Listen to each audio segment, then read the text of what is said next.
है अभी यहाँ से। देखिए, पहले ही हम देखेंगे इसके बारे में, ठीक है, फैक्टर्स अफेक्टिंग फोटोसिंथेसिस के बारे में। कुछ होते हैं इंटरनल फैक्टर्स और कुछ क्या होते हैं, कुछ होंगे जाहिर सी बात है एक्सटर्नल फैक्टर्स जो इफेक्ट करते हैं फोटोसिंथेसिस को, जो कि आप जानते हैं बचपन से पढ़ते हैं आप। पहली बात है कि जो फैक्टर्स आप देखते हैं इंटरनल फैक्टर्स, वो क्या क्या है, जो इनसाइड प्लांट के होते हैं। नंबर ऑफ लीव्स कितना है, अगर लीव ज़्यादा होगा तो पता है ना फोटोसिंथेसिस ज़्यादा हो जाएगा। साइज ऑफ लीफ कितना है, बड़ा साइज तो मोर फोटोसिंथेसिस। एज ऑफ लीफ कितनी है, अगर वो बहुत सेनेसेंस वहाँ पे हो गई है, सेनेसेंस, ये एजिंग हो गई है, तो वो सही से काम नहीं कर पाते। ओरिएंटेशन कैसी है, क्या वो ऐसी ओरिएंटेशन है कि वो बिल्कुल धूप की तरह, धूप की ओर पिटी और ऐसे बैंड करता है, धूप डायरेक्टली पड़ जाती है कि नहीं। ओरिएंटेशन कैसी है उनका, मतलब रुख कैसा है उनका आफताब की ओर, सन की ओर। नंबर ऑफ क्लोरोप्लास्ट, उनके जो क्लोरोप्लास्ट है वो कितने उसके अंदर होते हैं, ज्यादा होंगे तो फोटोसिंथेसिस ज्यादा हो जाएगा। क्लोरोफिल कितना है, कार्बन डाइऑक्साइड कंसंट्रेशन कितनी है, मेसोफिल सेल अरेंजमेंट कैसे है, तो ये होते हैं इंटरनल फैक्टर्स। अब इंपॉर्टेंट पॉइंट याद रखिए कि दीज फैक्टर्स मेनली डिपेंड किस पे करते हैं, जेनेटिक मेकअप के ऊपर। जैसे जीन्स होंगे जो ये कहते हैं इनहेरिट फ्रॉम देयर एंसेस्टर्स, है ना। जीन कहते हैं ना इनहेरिट, इनहेरिट क्या होता है, वरासत मिल जाते हैं इनको ये। तो जेनेटिक मेकअप पे डिपेंड करता है, या डिपेंड करता है ग्रोथ कंडीशंस ऑफ प्लांट पे, है ना। ये होते हैं एक्वायर्ड ट्रेड्स और वो होते हैं इनहेरिटेड ट्रेड्स जो कि आप पढ़ते आ रहे हैं। मेंडेलियन जेनेटिक्स को बोलते हैं, जेनेटिक्स को हम बोलते हैं। तो a plant genetically having more chloroplast usually photosynthesizes better, है ना। सॉरी, क्लोरोफिल जितना ज़्यादा होगा उतनी वो लाइट एब्जॉर्ब कर पाएंगे, उतना वो कर पाएंगे फोटोसिंथेसाइज अच्छे से। अब एक्सटर्नल फैक्टर्स भी आप जानते हैं, वो है ना, ये लाइट है, टेम्परेचर है, carbon dioxide concentration, water. All these act simultaneously, यानी कि ये सब एक साथ काम करते हैं ना simultaneously. But usually one factor becomes limiting, एक फैक्टर जो है वो लिमिटिंग बन जाता है, वो हम देखेंगे वो लिमिटिंग क्या होता है इसमें, जो हम पढ़ेंगे ब्लैक मैन का लॉ ऑफ लिमिटिंग फैक्टर। अब ये सबसे इंपॉर्टेंट है नीट के लिए और बोर्ड के लिए भी इंपॉर्टेंट है। Blackman's law of limiting factor क्या बोलते हैं, ये बोलते हैं if many factors affect a process, एक प्रोसेस हो रहा है, पीछे बहुत सारे फैक्टर्स है, कॉजेज है जो इफेक्ट्स को करते हैं, तो उस टाइम पे the rate is controlled by factor present in the least amount. जो फैक्टर सबसे लीस्ट अमाउंट में प्रेजेंट होगा, रेट वही फैक्टर कंट्रोल कर देता है। अगर बहुत सारे फैक्टर्स है फॉर एग्जांपल, ठीक है, फैक्टर यहाँ पे भी फैक्टर फैक्टर फैक्टर, वो एक प्रोसेस को करते कंट्रोल, क्या करते कंट्रोल, उसमें से जो लीस्ट अमाउंट में जो फैक्टर प्रेजेंट होगा, जो कॉज प्रेजेंट होगा लीस्ट अमाउंट में, वही रेट सही तौर पे कंट्रोल करता है। तो इन शॉर्ट मतलब हो गया, वीक फैक्टर जो है वही कंट्रोल करता है होल प्रोसेस को। वीक मतलब क्या हो गया, जो लीस्ट अमाउंट में फैक्टर प्रेजेंट होता है, उतना वो वीक कम ही होता है, लेकिन वही करता है रेट ऑफ फोटोसिंथेसिस को क्या कंट्रोल। एग्जाम्पल हम देंगे, सपोज लाइट क्या है, ऑप्टिमम, लाइट बराबर है, कार्बन डाइऑक्साइड भी ऑप्टिमम मतलब बराबर जितना चाहिए उतना, क्लोरोफिल भी है, लेकिन टेम्परेचर बहुत कम है। अब लॉ ऑफ लिमिटिंग फैक्टर के अकॉर्डिंग जो ब्लैकमैन ने कहा था, अगर कोई फैक्टर कम है सारे फैक्टर्स में से जो एक प्रोसेस को कंट्रोल कर देते हैं, प्रोसेस क्या है वो है ना इफेक्ट, ये सब क्या है कॉजेस या फैक्टर्स। तो अगर टेम्परेचर यहाँ पे कम है, then photosynthesis will be slow, then photosynthesis will be slow। क्यों होगा slow, because temperature is the limiting factor. यहाँ पे टेम्परेचर लिमिटिंग फैक्टर है, जो सबसे कम यहाँ पे वही बनता है लिमिटिंग फैक्टर, जो लिमिट करता है किसको, फोटोसिंथेसिस को, तो हो जाएगा वो स्लो। तो वंस टेम्परेचर बिकम्स ऑप्टिमम, अगर वो बराबर हो जाएगा तो फोटोसिंथेसिस बढ़ सकता है, इंक्रीज कर सकता है। बट लिमिटिंग फैक्टर जो यहाँ पे है, वो एक बड़ा रोल प्ले करता है इस चीज़ में कि वो फोटोसिंथेसिस को हिंडर कर सक मतलब स्लो डाउन कर सकता है। क्योंकि आप कौन कर रहा है यहाँ पे कंट्रोल रेट ऑफ फोटोसिंथेसिस को, रेट ऑफ फोटोसिंथेसिस कंट्रोल कर रहा है क्योंकि कम है, ये बेचारा इतना बकवास है, ये इतना कम है, यही मसला कर रहा है, रेट ही खत्म करवा रहा है यहाँ से। तो यही मसला है, जो कम होगा जाहिर सी बात है वो समझ आता है ये कमजोर प्लेयर है, इसको बाहर निकाल देंगे, ऐसा कुछ हो जाता है यहाँ पे। तो लाइट एक फैक्टर होती है, एनसीईआरटी बोलती है light quantity, light intensity, duration of light. Light quantity का मतलब होता है कि किस वेवलेंथ पे लाइट आ रही है, या कौन सा कलर आ रहा है लाइट का, है ना। हम जानते हैं कि रेड और ब्लू जो होता है वो मोस्ट इफेक्टिव होता है, जैसे एंजलमैन, TW एंजलमैन के एक्सपेरिमेंट ने भी साबित कर दिया था। ग्रीन लाइट लीस्ट इफेक्टिव होती है फॉर फोटोसिंथेसिस, क्योंकि it's most of it is reflected. तो जब ये most of green light is reflected, that's why leaves are green. But it doesn't mean कि ग्रीन लाइट होती है अच्छी फोटोसिंथेसिस के लिए, no, it's least effective. Only red and blue, जो दो स्पेक्ट्रम के पूरे एक्सट्रीम्स पे होते हैं, वो होते हैं मोस्ट इफेक्टिव कलर्स। अब लाइट इंटेंसिटी की बात करते हैं, वो क्या होता है। लाइट इंटेंसिटी का मतलब होता है ब्राइटनेस कितनी है, इंटेंसिटी कितनी है, एक जगह पे कितना इंटेंसिटी के साथ लाइट पड़ रही है, फोकस कितना हो रहा है लाइट का एक जगह पे, या स्ट्रेंथ कितनी लाइट की है। तो देखिए, relationship between light intensity and photosynthesis क्या है। अगर लो लाइट इंटेंसिटी होगी ना, तो फोटोसिंथेसिस इंक्रीज करता है डायरेक्टली विद लाइट। मतलब लाइट इंटेंसिटी कम ही है, धूप ठीक ठाक है, कम ही धूप है, उतनी ज़्यादा नहीं है। धूप होती तो अच्छे से हम कर पाते फोटोसिंथेसाइज। तो यहाँ पे होता है फोटोसिंथेसिस डायरेक्टली प्रोपोर्शनल क्या, लाइट के। मतलब क्या होता है, अगर ज़्यादा लाइट आएगी तो ज़्यादा ATP बन जाएगा और NADPH बन जाएगा। अगर ज़्यादा ATP NADPH बन जाएगा, because what are these two products, these are light dependent products as we know, जो बन जाते हैं कहाँ पे, cyclic and non cyclic photophosphorylation में। नॉन साइक्लिक में ATP बन जाता है, वहाँ पे NADPH नहीं बन जाता है। नॉन नॉन साइक्लिंग में दोनों बन जाते हैं, तो ज़्यादा फोटोसिंथेसिस हो जाएगा, है ना। इसलिए NCERT बोलती है यहाँ पे लीनियर रिलेशनशिप है between incident light and carbon dioxide fixation rate, कि कितना बनेगा शुगर। We what is carbon dioxide fixation rate, that is photosynthesis, है ना, मेकिंग ऑफ खाना in presence of light at low light intensity. याद रखना ये चीज़। तो ग्राफ ऑलमोस्ट स्ट्रेट लाइन है। अगर हम बताएंगे यहाँ से for example rate of photosynthesis, यहाँ से ठीक है, रेट ऑफ फोटोसिंथेसिस, यहाँ बनाएंगे लाइट का ग्राफ, वो कुछ ऐसा ग्राफ बन जाएगा कि जितना जितना रेट ऑफ फोटोसिंथेसिस बढ़ रहा है, उतना जितना जितनी लाइट बढ़ रही है, ठीक है ना, लाइट बढ़ रही है, देखिए यहाँ पे इतनी लाइट इतनी लाइट इतनी लाइट, उतना उतना यहाँ से रेट ऑफ रेस्पिरेशन भी बढ़ जाता है। लेकिन फिर मसला बाद में हो जाता है, अगर खतरनाक हाई इंटेंसिटी और ऊपर जा रहा है ग्राफ, तो photosynthesis does not keep increasing for, हम बोलेंगे ऐसी लाइट डालेंगे प्लांट को वो खत्म कर देंगे इसको लाइट करते करते। ऐसा नहीं है। जब ऑप्टिमम लाइट को पहुंच जाती है ना, उसके बाद ओ लाइट डालने से उल्टा ही मसला हो जाता है। देखिए कैसे, उसको बोलते हैं लाइट सैचुरेशन पॉइंट, बस और लाइट नहीं चाहिए, हम खत्म हो गए लाइट से अब। वो ये चीज़ है कि because of other factors become limiting, CO2 में भी इनसफिशियंट। लाइट हम खतरनाक डाल रहे हैं, लेकिन वहां से CO2 उतना मिल ही नहीं रहा है, इसको हम करीब करेंगे फिक्स लाइट के प्रेजेंस में बनाएंगे क्या, मतलब कार्बोहाइड्रेट या ग्लूकोज।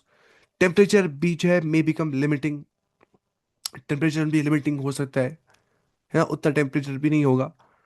तो एंजाइम में work at maximum speed already, enzyme already maximum speed पे काम कर रहा है और मजीद वो काम नहीं कर पा रहा है, यहाँ स्लाइड मिल रही है और। तो द ग्राफ प्लेट्यूज, ग्राफ का आता है प्लेट्यू, प्लेट्यू मतलब क्या होता है, मानिए फॉर एग्जाम्पल ये वाई एक्सिस है, एक्स एक्सिस है, ग्राफ चल रहा है, इसका आ गया प्लेट्यू ऐसे, ये ना ग्राफ ऐसे, इसको आ गया प्लेट्यू ऐसे। प्लेट्यू बोलते हैं ना, जो पहाड़ बोलते हैं ना प्लेट्यू, ऊपर से ऐसा प्लेन जमीन होता है। तो प्लेट्यू असल में बोलते हैं ग्राफ के केस में, जब ग्राफ होता है फिर ऐसे, मतलब आगे बढ़ता नहीं है। अगर आप लाइट अप कितनी बढ़ाएंगे, लाइट अप बढ़ा रहे, सॉरी, लाइट रखेंगे नीचे से हम, ठीक है, लाइट रखेंगे नीचे से, रेट ऑफ फोटोस रखेंगे हम वाई एक्सिस पे। अगर हम लाइट बढ़ा भी रही है, आप देखिए लाइट बढ़ा रहे, लाइट बढ़ा रहे, लाइट बढ़ा रहे, लाइट बढ़ा रहे, लाइट बढ़ा रहे, है ना, यहाँ पे वैल्यू ज्यादा आ रहा है, स्टिल यहाँ से फर्क नहीं पड़ रहा है, ये फिर भी इतना ही रह रहा है, क्योंकि अब ये आ गया light saturation point. So this is called as light saturation point. अब वही देखिए आप यहाँ पे, लाइट सैचुरेशन क्या होता है, occurs eight 10% of full sunlight. जब 10% ऑफ फुल सनलाइट पहुंच जाती है, तो लाइट सैचुरेशन हो जाती है, उसके बाद लाइट मजीद फायदा नहीं पहुंचाती है, कुछ फर्क नहीं पड़ता है। This is extremely important. Plants usually reach maximum photosynthesis at only about 10% of full sunlight, बस उसके बाद वो कुछ नहीं करते। मोर लाइट से कुछ भी नहीं होता है, सिग्निफिकेंटली इंक्रीज फोटोसिंथेसिस नहीं हो जाती है। वाई, क्योंकि ये सब चीज़ें नहीं होती है, कार्बन डाइऑक्साइड सफिशिएंट नहीं होता है, टेम्परेचर लिमिटिंग हो जाता है, एंजाइम पहले से ही काम तेज कर रहे होते हैं, अब क्या करेंगे, तो ग्राफ होता है प्लेट्यू, स्टॉप कर जाता है। आफ्टर दैट अगर आप मोर लाइट इंक्रीज कर रहे हैं ना, एक्सिस में लाइट बढ़ा रहे, उससे फर्क नहीं पड़ रहा है, स्टिल जो है फोटोसिंथेसिस की रेट इंक्रीज नहीं हो रही है। तो what is, why is light rarely limiting in nature, ऐसा क्यों है। Because even normal day light already provides enough light for most plants के जो नॉर्मल डे लाइट है ना, वो पहुंच जाती है। तो लाइट रेयरली लिमिटिंग होती है इन नेचर, मतलब हमेशा अच्छी मिल जाए। इसका लिमिटिंग मतलब हो गया जिससे परेशानी हो जाती है, जो कम भी मिल सकता है ज़्यादा भी मिल सकता है। लाइट कभी लिमिटिंग नहीं हो सकती है कि हम बोलेंगे लाइट कम मिल रही है, क्योंकि मोस्ट प्लांट्स को इनफ लाइट पहुंच जाती है। सिर्फ और सिर्फ शेड प्लांट्स जो होते हैं ना, जो शेड में होते हैं, या जो डेंस फॉरेस्ट प्लांट्स होते हैं, वो सफ़र करते हैं लाइट से, बाकी उनको लाइट मिल जाती है। तो वेरी हाई लाइट इंटेंसिटी को हम क्या बोलते हैं, उसको बोलते हैं फोटो इनहिबिशन। फोटो मतलब लाइट, इनहिबिशन मतलब स्टॉप करना। तो इसका मतलब क्या हो गया, increase in light beyond a point causes break down of chlorophyll, इसको बोलते हैं फोटो इनहिबिशन। क्लोरोफिल टूट सकता है, और डिक्रीज ही हो सकता है उल्टा फोटोसिंथेसिस के अंदर, इसको बोलते हैं क्या, फोटो इनहिबिशन, की लाइट के प्रेजेंस में इनहिबिट करिए, स्टॉप करिए फोटोसिंथेसिस। तो अगर टू मच लाइट आएगी तो क्लोरोफिल डैमेज हो सकता है, स्पेशली जो फोटो सिस्टम्स होते हैं, स्पेशली PS2 जो होता है, वो डैमेज हो सकता है, P680 जो होता है। As a result photosynthesis decrease हो सकता है इस चीज से। तो एनसीईआरटी ने यहाँ पे जो एक्सेस की ना, उसमें इसने दिया है क्या, लाइट इंडियन उल्टा कर दिया था। वैसे भी कह सकते हैं, लेकिन चलो अब एनसीईआरटी का ही मान लेते हैं। एक्स एक्स में लाइट इंटेंसिटी, ठीक है, लाइट इंटेंसिटी, यहाँ से लिखेंगे रेट ऑफ फोटोसिंथेसिस। जितना आप लाइट इंटेंसिटी बढ़ा रहे हैं, फोटोसिंथेसिस रेट बढ़ रही है, लेकिन एक सर्टेन पॉइंट पे यहाँ तक प्लेट्यू आ जाता है बाद में, फिर बढ़ता नहीं है। अगर आप लाइट इंटेंसिटी बढ़ा रहे हैं, स्टिल रेट ऑफ फोटोसिंथेसिस में फर्क नहीं पड़ता है। इनिशियली क्या होता है, रैपिड इंक्रीज, ये है रैपिड इंक्रीज। फिर क्या होता है, प्लेट्यू। ठीक है, आपने पढ़ा है वो lag phase, log phase, stationary phase graph में क्या होता है। आपने पढ़ा है उसमें मैथमेटिकल टूल्स में, फिजिक्स में ना, वो फर्स्ट चैप्टर, जीरो चैप्टर जो है, मैथमेटिकल टूल्स, वहाँ पढ़ा होगा आपने ना। अब ग्राफ समझ आता होगा फिर भी, अगर नहीं है तो मुझे बता, पूछ सकते चैट में, समझ नहीं आ गया। Plateau due to limiting factor यहाँ पे आता है। एट एक्सट्रीमली हाई टेम्परेचर क्या होता है, स्लाइड डिक्लाइन हो जाती है, बिकॉज क्लोरोफिल डैमेज हो जाता है। अगर और ज्यादा आ जाएगा तो स्लाइटली नीचे जा सकता है ग्राफ, ऐसे हो सकता है, डैमेज हो सकता है ना, बिकॉज क्लोरोफिल खत्म हो सकता है बेचारा। तो नींद के कुछ इंपॉर्टेंट पॉइंट्स हम रखते हैं याद।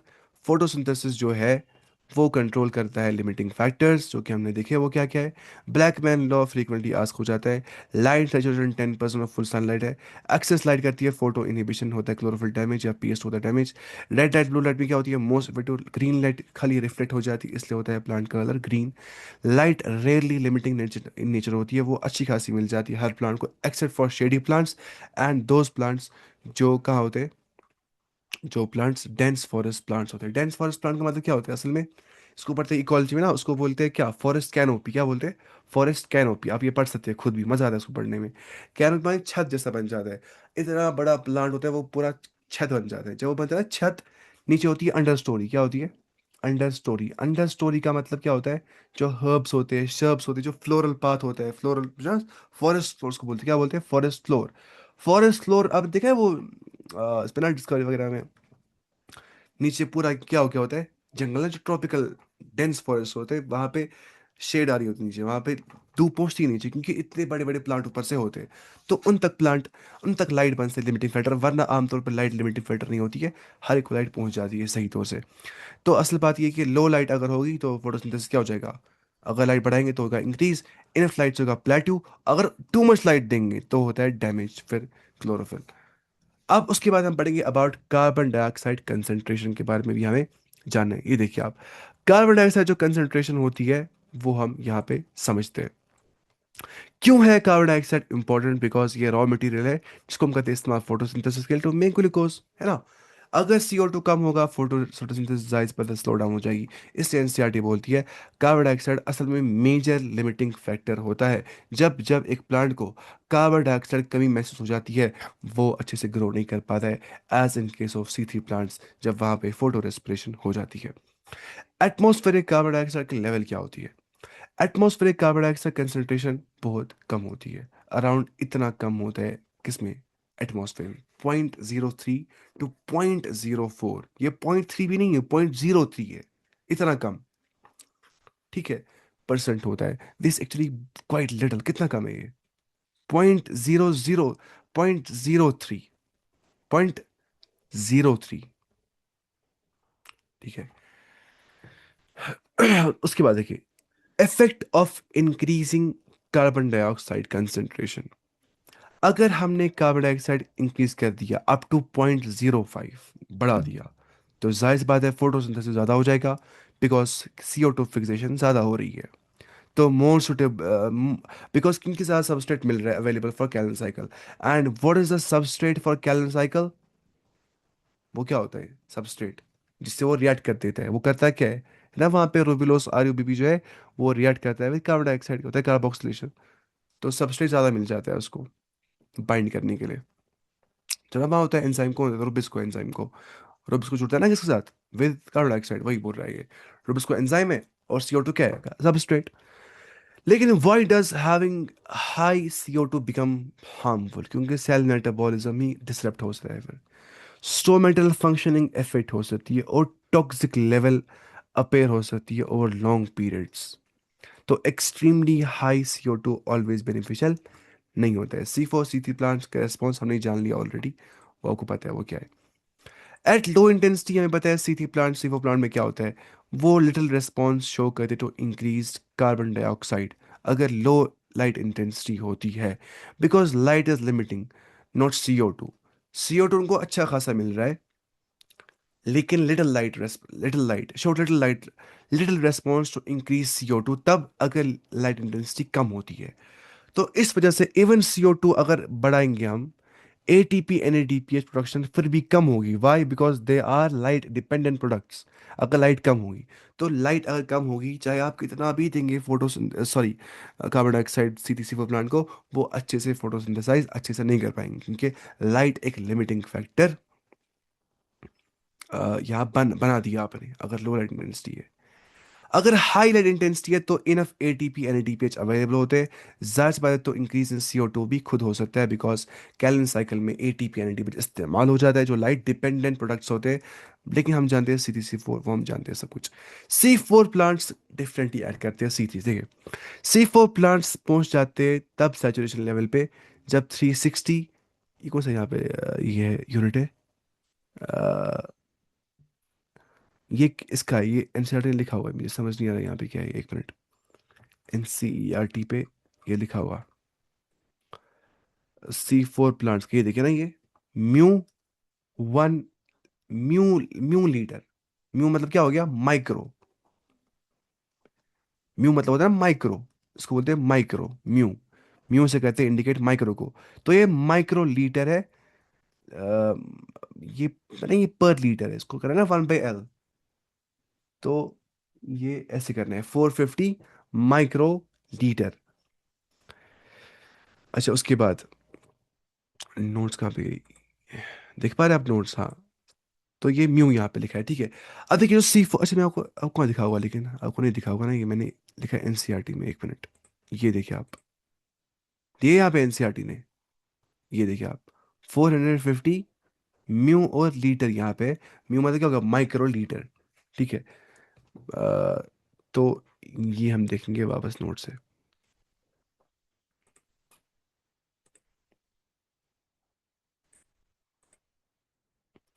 ठीक है, तो हम इसके बारे में बात कर रहे थे कि प्लांट्स पहुंचते एक सैचुरेशन लेवल तक 360 म्यू, ये म्यू ऐसे लिखना है, ठीक है।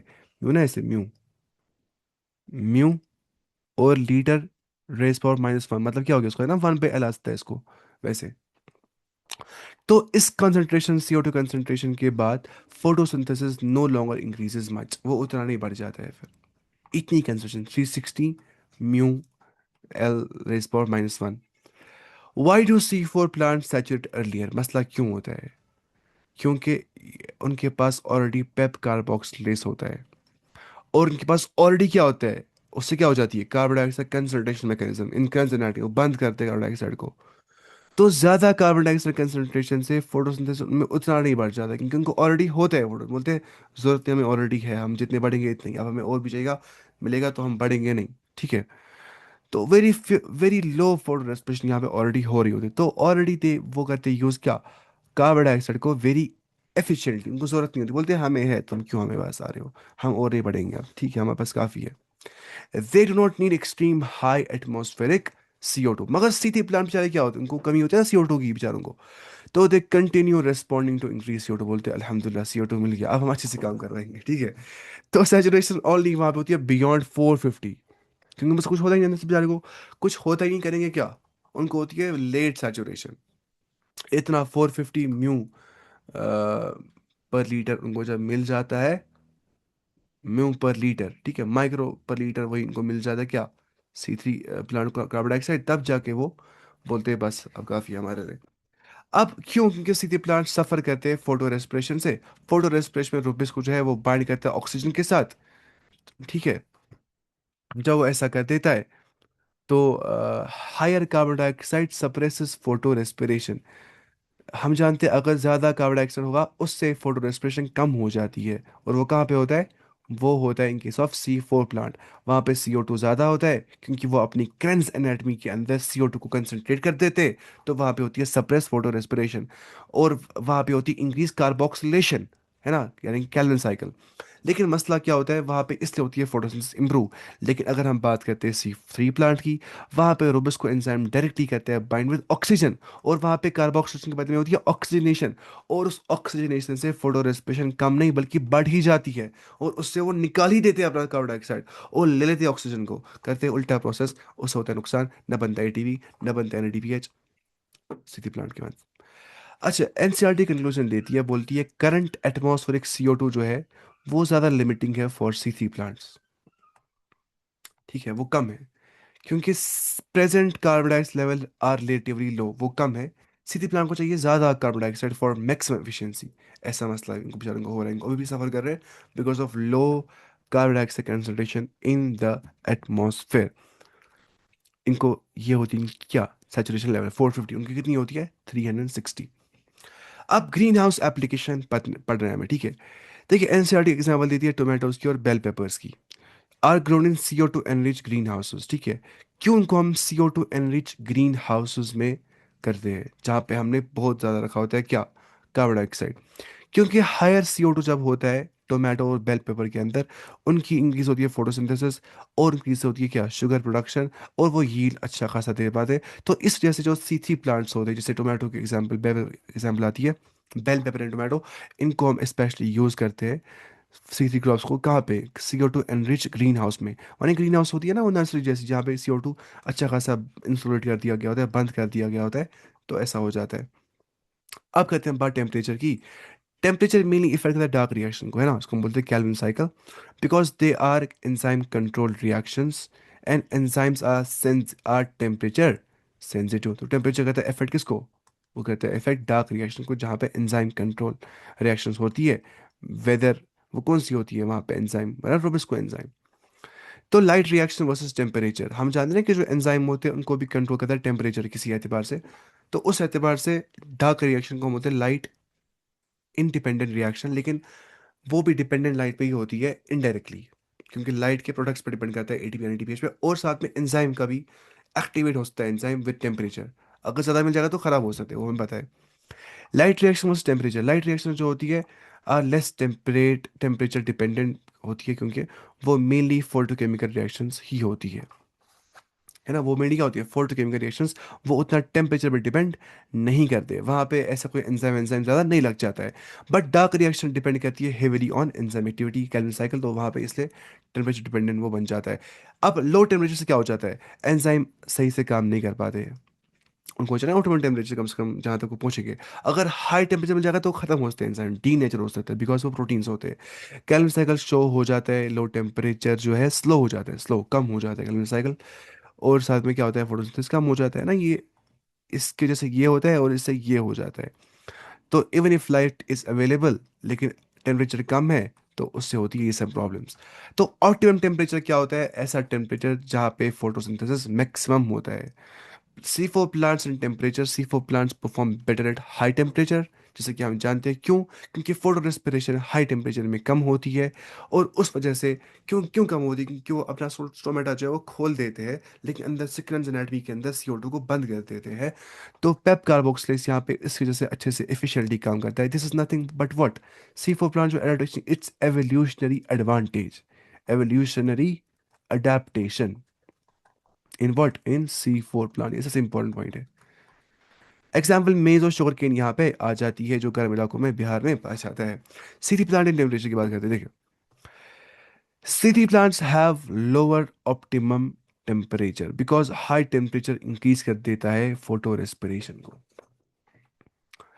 सिटी प्लांट्स क्या होते हैं, वहाँ पे होती है लोअर ऑप्टिमल टेम्परेचर। वो बोलते हैं हमें मत टेम्परेचर दो, हमें कम ही दोगे ना वही हमारे लिए काफ़ी है, यही 20 से 23 तक, 25 तक। उनको चाहिए होता है बहुत, उससे ज़्यादा जैसे होता है। क्योंकि रोबिस्को कहते हैं मसला, टेम्परेचर जब बढ़ जाता है ना, रोबिस्को को दिखता है सीधा ऑक्सीजन, क्योंकि कार्बन डाइऑक्साइड ना वो होता है डिफ्यूज आउट। तो अंदर से क्या बन रहा होता है, ऑक्सीजन जो बना रहे होते हैं फोटोसिंथेसिस में।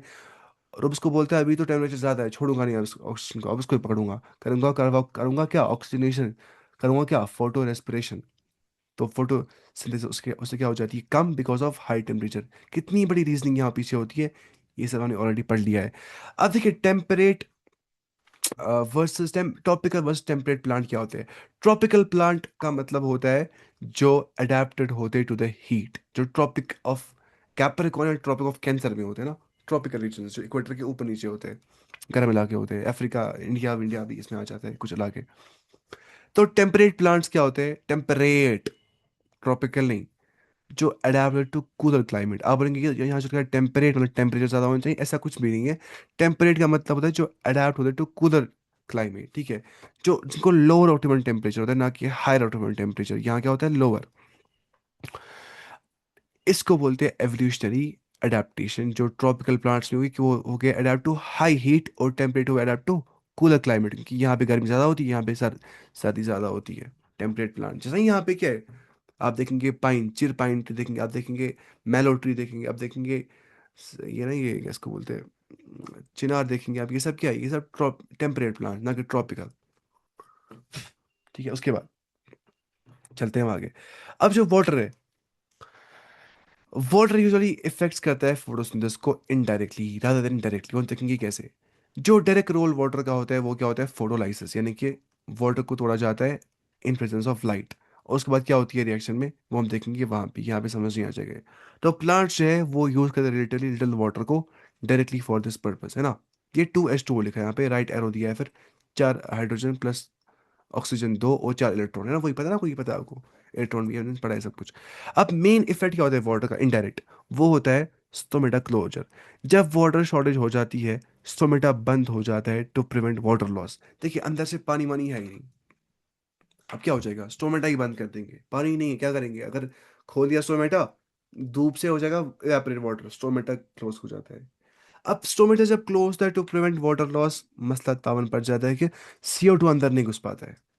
जब CO2 अंदर नहीं घुसेगा, क्योंकि दरवाजा ही बंद कर दिया, पता है वहां से उड़ सकता है अपना ही पानी, तो कैलन साइकिल स्लो हो सकता है। तो मेजर इफेक्ट यही होता है। अब प्लान बोला चलो कम से कम वाटर तो बचेगा, अब कार्बन डाइऑक्साइड मिलेगा नहीं, क्या करेंगे, कम से कम वाटर तो होना चाहिए अब। तो ऐसा हो जाता है, लीफ विल्टिंग हो जाती है। लीफ विल्टिंग क्या होता है वो ना, वो कर्लिंग हो जाती है, विल्टिंग उसको बोलते हैं। तो लीफ विल्ट हो जाती है वाटर स्ट्रेस, जब वाटर कम होगा तो क्या हो जाएगा, जब वाटर कम होगा तो वो टेर टेरिजिडिटी कम हो जाएगी, वो बन जाएगा ना फ्लेसिड, पिचक जाएगा उसका पानी, तो कर्ल हो जाएगा। तो लीड सरफेस एरिया जो होता है वो एक्सपोज होता है to light. Leaf surface area जो एक्सपोज लाइट की ओर होता है ना, वो कम हो जाता है लीफ सरफेस एरिया। अगर लीफ इतना बड़ा था सरफेस एरिया, वो उसको क्या होती है, wilting wilting wilting because of धूप। तो हेंस लेस फोटोसिंथेसिस और रिड्यूस मेटाबॉलिज्म से क्या होता है, वाटर डेफिशिएंसी से एंजाइम एक्टिविटी कम हो जाती है, सेल टर्जिडिटी कम हो जाती है ना। अभी आपको टर्जिडिटी, टर्जिडिटी क्या होता है, मानिए आप ये किशमिश है, ठीक है, किशमिश मतलब पानी के अंदर वो बन गया अंगूर, बिकॉज ऑफ वॉट, टर्जिडिटी, उसको वाटर घुस गया अंदर, मोटा हो गया। अब मैंने वापस लाया अंगूर जो बन गया फ्रॉम किशमिश, डाल दिया धूप में, वो बन गया वापस किशमिश, क्योंकि पानी बाहर निकल गया। इसको बोलते हैं लो एंड हाई टर्जिडिटी। टर्जिडिटी का मतलब होता है जो ट्रिगर प्रेशर अंदर से बन जाता है। देखिए ये मानिए आप फूला हुआ क्या है, अंगूर, इसके अंदर वाटर है ना अंदर से, वो उसको रखता है वो अपना ट्रिगर फोर्स लगाता है, कौन सा, ट्रिगर, उससे रहती है टर्जिडिटी, मतलब ये एक्सपैंड हो जाता है। अगर वाटर हो गया श्रिंक, वाटर बाहर निकल जाएगा, ये बनता है फ्लैसिड। तो ये हो जाता है मसला। तो स्लो मेटाबॉलिज्म यहाँ पे हो जाता है, फोटोसिंथेसिस यहाँ पे कम हो जाता है। तो इन शॉर्ट थिंकिंग समरी यहाँ पे, इंक्रीज कार्बन डाइऑक्साइड से क्या हो जाता है, इंक्रीज फोटोसिंथेसिस हो जाता है। CFO ये आप पढ़ रहे हैं, अब हम देखेंगे NCERT से, अब हो जाएगा ऐसे टाइम खत्म। ये देखिए आप NCERT, अब हमें पढ़ने के 2 पेज और खत्म हो जाएगा, आप तेज पढ़ेंगे, आप टाइम कम है, 10 मिनट है क्लास को।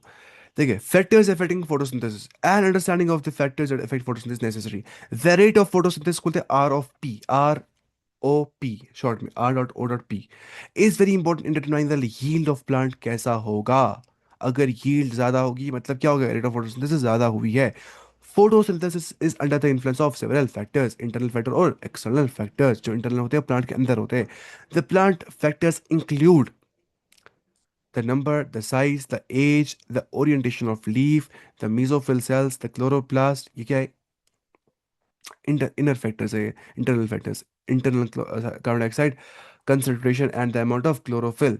The प्लांट और इंटरनल फैक्टर्स आर डिपेंडेंट किस पे होते हैं? वो आमतौर पे जेनेटिक प्रीडिस्पोजिशन पे। प्रीडिस्पोजिशन बोलते हैं असल में जो हमें वहां से दिया गया होता है। ये सबसे बड़ा वजूद, खुदा के वजूद के बारे में सबसे बड़ी दलील पता है क्या है? वो है प्रीडिस्पोजिशन, कि हमारी फितरत में डाल दिया है उसका क्या, उसकी मारिफत। जैसे बच्चे क्यों कहते हैं एम्पैथी फील, मैं कल पढ़ रहा था ये चीज़ कि why do children feel empathy. अगर उनको कोई बाप नहीं सिखाता religious, without religious instructions, without moral instruction, एक बच्चे के सामने अगर मैं किसी को मुक्का मार दूंगा, उसको खून आ जाएगा, ठीक है, नाक से, बच्चा देगा कि नहीं, हाँ क्यों रहेगा, उसको किसने बोला है गलत? नहीं, क्योंकि उसके अंदर एम्पैथी होती है। वो कहाँ से आ गई है? वो प्रीडिस्पोजेंट होती है, ऑलरेडी डाल दी है। प्रीडिस्पोजिशन, पोजिशन कर दिया ऑलरेडी किसी जात ने, इसको बोलते हैं प्रीडिस्पोजिशन। तो जेनेटिक प्रीडिस्पोजिशन हो गया कि जो नेचुरल तौर पे अंदर इसको होता है क्या, ये, and growth of the plant, ठीक है। The external factors would include the availability of sunlight, कैसी होगी, temperature, carbon dioxide concentration and water. As a plant photosynthesis all as a plant photosynthesizes, जो कहता है, all these factors will simultaneously affect कहते हैं state. Hence those several factors interact and simultaneously affect photosynthesis or CO2 fixation. Usually one factor is the major cause, or that or is the one or one that limits the rate. Hence at any point the rate will be determined by the factor available at the suboptimal levels. उसके बाद हमने कहा ना ये चीज़ के जब several factors effect करते थे एनी बायोकेमिकल प्रोसेस को, तो ब्लैक मैंस 1905 में लॉ ऑफ लिमिटिंग फैक्टर बोलता है कि अगर एक केमिकल प्रोसेस जो होगा उसको इफेक्ट कर देते हैं मोर देन वन फैक्टर, तो उस टाइम देखना है कि इसकी रेट डिटरमाइन हो जाएगी उस चीज़ से, क्या होते हैं फैक्टर कौन nearest to its minimal value है, कौन सबसे कम वैल्यू में है, ठीक है। ना यहाँ पे सब ऑप्टिमम वैल्यू सबसे कम होगा। सब मतलब नीचे, सब होता है नीचे, मतलब सब सेलुलर, इनके सेल के नीचे सब होगा नीचे, ठीक है। It's the factor at which direct it's the factor which directly affects the process of its quality process if its quality is changed, है ना, वो हमने कहा। उसके बाद for example, despite the presence of a green leaf, the optimum light and cover ice condition, the plant may not photosynthesize if temperature is very low, हमने कहा ना वो सब कुछ। This leaf, if given the optimal temperature, will start photosynthesizing. तो temperature is also important, कोई भी limit factor नहीं होना चाहिए। फिर हमने कहा लाइट इंटेंसिटी जो है उसका ग्राफ बनाएंगे with photosynthesis. Rate of photosynthesis क्या होती है? बढ़ रही होती है, बढ़ रही होती है, बढ़ रही होती है, बढ़ रही होती है, बढ़ रही होती है, बढ़ रही होती है, जितना क्या बन जाती है लाइट इंटेंसिटी एक सर्टेन पॉइंट तक, यानी यहाँ पे इसने दिया है डी पॉइंट, यहाँ से दिया है ई, ठीक है, इस पॉइंट तक। इसको क्या बोलते हैं हम? Saturation point. We need distinguish between the light quality, light intensity and duration of exposure to light while discussing light as factor effects photosynthesis. There is a linear relationship, है ना, स्ट्रेट ग्राफ बन जाता है linear, between incident light and carbon dioxide fixation rates at gradually इसमें क्या बोल रहा हूँ, at low light intensity आसान है ना आप। at high light intensity क्या हो जाता है? gradually the rate does not show further increase as other factors become limiting. What is interesting to note is that light saturation occurs at 10% of full light, जब मिल जाती है होती है क्या? saturation. Hence except for plants in shade और dense forest में जो होते हैं light is really limiting factor, वो इतनी लिमिटिंग फैक्टर नहीं होता, वो मिल जाती है अच्छी खासी। Increase in the incident light beyond a point cause करता है ब्रेक डाउन ऑफ क्लोरोफिल या पीएस2, तो उससे होता है डिक्रीज फोटोसिंथेसिस के अंदर। कार्बन डाइऑक्साइड कंसंट्रेशन जो होती है वो लिमिटिंग फैक्टर होती है for photosynthesis, major limiting factor वो कम मिल जाता है क्योंकि वो होता है कितना, 0.030 0.04%। तो जितना इंक्रीज करेंगे हम कंसंट्रेशन अप टू 0.05, उससे इंक्रीज हो सकता है कार्बन डाइऑक्साइड फिक्सेशन रेट। लेकिन इसके बियॉन्ड लेवल बढ़ाने से डैमेज हो सकते हैं क्या प्लांट, क्योंकि उसमें टॉक्सिसिटी हो सकती है, वो एसिडिक बन सकते हैं, टॉक्सिसिटी बढ़ सकती है। और सीधी सी वो प्लांट जो है वो रिस्पॉन्ड करते हैं डिफरेंटली कार्बन डाइऑक्साइड कंसंट्रेशन को, क्योंकि लो लाइट कंडीशन में neither group responds to high carbon dioxide concentration, क्योंकि लाइट अगर है ही नहीं तो कार्बन डाइऑक्साइड क्या हो जाएगा? एनडीपीएच ना बनेगा ही ना, एटीपी। तो at high light intensity both C4 C3 plant दिखाते हैं इंक्रीज रेट ऑफ फोटोसिंथेसिस में। इंपॉर्टेंट बात है कि C4 प्लांट जो है वो दिखाते हैं सैचुरेशन कहाँ पे?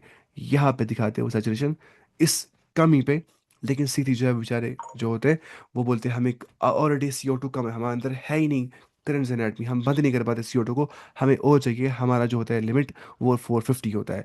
तो दिस दस current availability of CO2 level is limiting to the C3 plant.